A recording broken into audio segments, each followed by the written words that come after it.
Isang araw na naman po ng pagtulong sa mga batang pulubi. Ngayong araw dinala ko sila sa isang grocery sapagkat napag-alaman kong hindi pa sila nakakatikim ng ice cream sa tanan ng buhay nila. Ngayon ay tuwang-tuwa sila at hindi makapaniwala na ito na ang araw na makakatikim sila nito. Itong si Yuan, siya po ay yung naka-blue. Nung napulot ko siya sa basurahan, sobrang dungis niya. Napagkamalan ko pang ang anak siya ni Tony Rose. At yung bata naman na naka-orange, ang pangalan niya ay Rion. Hindi siya makapagsalita.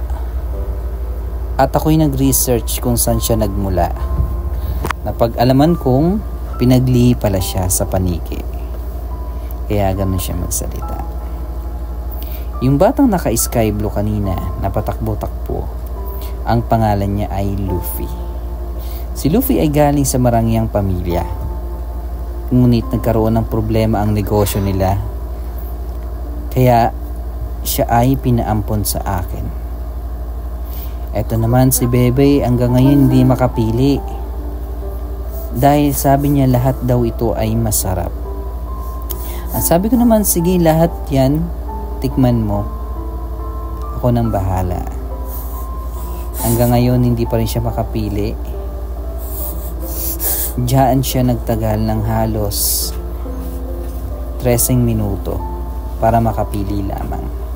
Ito na nga, tinahanda na nila ang mga napili nila kasama ng kanilang nani. Oo, nagbabayad ako ng nani upang maalagaan din sila. Kasi kung ako lang, hindi ko kakayanin ang mag-alaga ng 4 na pulubi. Ngayon ay si Bebe, hindi pa rin makapili. Itong pagkakataon na to, tinawag ko na ang kanyang nani upang tulungan siya na makapili. Sabi ko, tignan natin sa baba, baka may mga masarap pa dyan.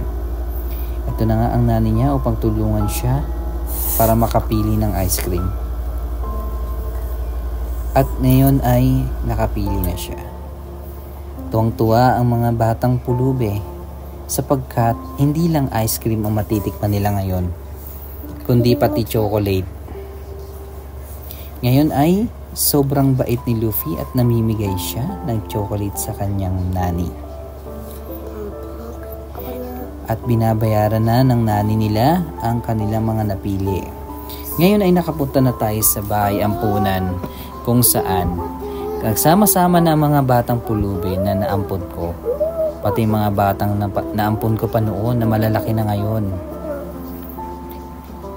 Kagaya ni Kano.